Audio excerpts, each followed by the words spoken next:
পাবনার ঈশ্বরদীতে তীব্র খরা, অনাবৃষ্টি আর দাবদাহে লোকসানের শঙ্কায় লিচু চাষিরা। গেল কয়েকদিনের অসহনীয় গরমে নষ্টের পথে গাছের ফল। এতে কমেছে বাজারজাত করার উপযোগী লিচুর পরিমাণ। এতে নতুন করে হিসাব করতে হচ্ছে লিচু বাগানি ও ব্যবসায়ীদের। দেশের অন্যতম লিচু উৎপাদনকারী অঞ্চল পাবনার ঈশ্বরদীতে ৩,১০০ হেক্টর জমিতে রয়েছে লিচু বাগান। মৌসুমের শুরুতে মুজাফফরীর ৮টি লিচু বিক্রি শেষ হয়েছে। এখন পুরোদমে চলছে বোম্বাই লিচু সংগ্রহ ও বাজারজাতকরণ। শুরুতে আবহাওয়া অনুকূলে থাকায় ভালো ফলন হলেও পরিপক্ক হওয়ার সময়ই শুরু হয় তীব্র খরা ও দাবদাহ। কৃষকরা জানান, দিনের পর দিন তাপমাত্রা বেশি থাকায় নষ্ট হচ্ছে ফলের গুণগত মান। বিশেষ করে কাঁচা ও আধা পাকা লিচু সবচেয়ে বেশি ক্ষতির মুখে পড়েছে। অনেক বাগানে উৎপাদিত ফলের একটি অংশ বাজারজাত করার আগেই নষ্ট হয়ে যাচ্ছে। ক্ষতির মুখে শুধু বাগান মালিক নন, উদ্বেগ রয়েছে ব্যবসায়ীরাও। গত 3 দিন যাবৎ খুবই অতিরিক্ত তাপমাত্রা এবং অতিরিক্ত রোদ, যার কারণে লিচুর একটু সমস্যা হচ্ছে।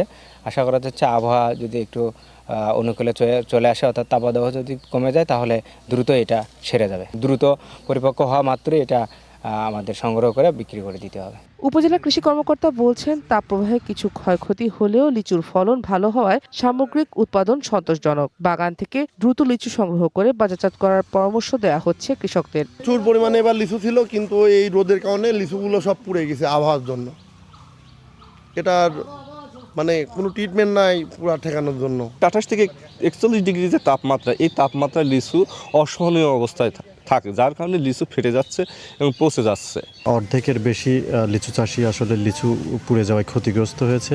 যে মুহূর্তে আমরা হারভেস্ট করে অর্থ ঘরে আনবো, ঠিক সেই মুহূর্তে আমাদের আজকে লিচু পুড়ে লিচু আর হারভেস্ট করার মতো গাছ থেকে অবস্থা আমাদের নেই।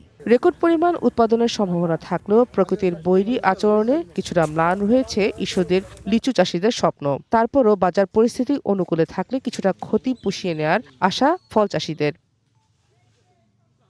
One national desk. এ বিষয়ে আরও জানাতে আমাদের সাথে যুক্ত হচ্ছেন ইয়াসিন আলী শেখ। ইয়াসিন, লিচু বাগানীদের ক্ষতি কাটিয়ে উঠতে কৃষি বিভাগ কি কোনো ধরনের উদ্যোগ নিয়েছে?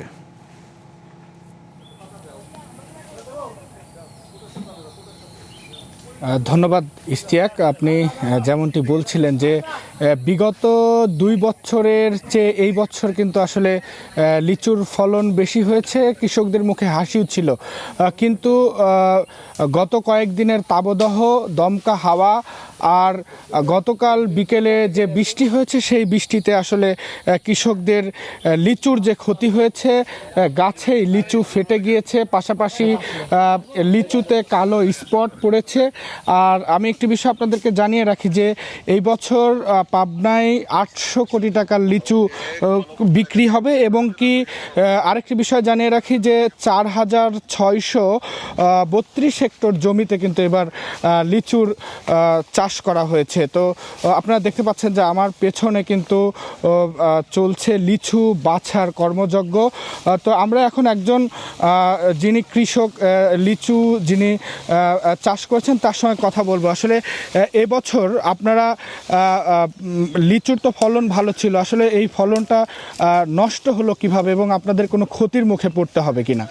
আসলে বিগত দিনের চেয়েতে এবার লিচুর ফলন ছিল ভালো, কিন্তু আবহাওয়ার কারণে কৃষক প্রচণ্ড মার খাইছে, নষ্ট হয়ে যাচ্ছে। আবহাওয়ার কারণে ফেটে যাচ্ছে, ঝড়ে পড়ে যাচ্ছে, বিভিন্ন কারণে নষ্ট হয়ে যাচ্ছে লিচু। ন্যায্য দাম পাচ্ছেন কিনা? না, ন্যায্য দামও পাচ্ছি না আমরা। কারণটা কি? লিচুর আমদানি বেশি, লিচু নষ্ট হয়ে গেছে, পুড়িয়ে গেছে, এই কারণে লিচুর দাম ভালো পাওয়া যাচ্ছে না। আমরা একটু আরেকজন কৃষকের সঙ্গে কথা বলবো। আসলে আপনি এবার কয়টা বাগান কিনেছেন এবং কি কেমন ফলন হয়েছে, এবং এই তীব্র তাপদাহে আসলে আপনার কেমন ক্ষতি হয়েছে? আমি এবারে 2টা বাগান কিনেছিলাম। 2টা বাগান কিনে যে আশা করেছিলাম, প্রথম অবস্থায় যে ধরনের আশা করেছিলাম, তাতে আমার অনেক টাকা লাভ হওয়ার কথা ছিল। কিন্তু আর বর্তমান যে চালান গেছে, সেই চালান তুলতে আমার এখন সমস্যা হয়ে যাচ্ছে। এই চালানটা মনে হয় আর আসবে না। মানে লোকসান হবে? হ্যাঁ, লোকসান হবে। তো আসলে শুনছিলেন, আমরা কিন্তু কৃষকদের সঙ্গে কথা বলছিলাম। আর আরেকটি বিষয় একটু জানিয়ে রাখি যে বিশেষ করে এই ঈশ্বরদীর যে অঞ্চলটা রয়েছে সেই অঞ্চলে লিচুর ফলনের জন্য কিন্তু বিখ্যাত, এবং কি সারা দেশে এই ঈশ্বরদীর লিচুর চাহিদা রয়েছে। পাশাপাশি আমি যদি বলি যে এই লিচুর সিজনে যারা প্রান্তিক মানুষ রয়েছে তারা কিন্তু এই লিচু বাগানে কাজ করার সুযোগ পান এবং তারা কিন্তু কাজ করেন। তো ঈশ্বরদীর যে লিচু বাগান ছিল সেই লিচু বাগান থেকে আমার কাছে ছিল এই সর্বশেষ খবর। ইশতিয়াক।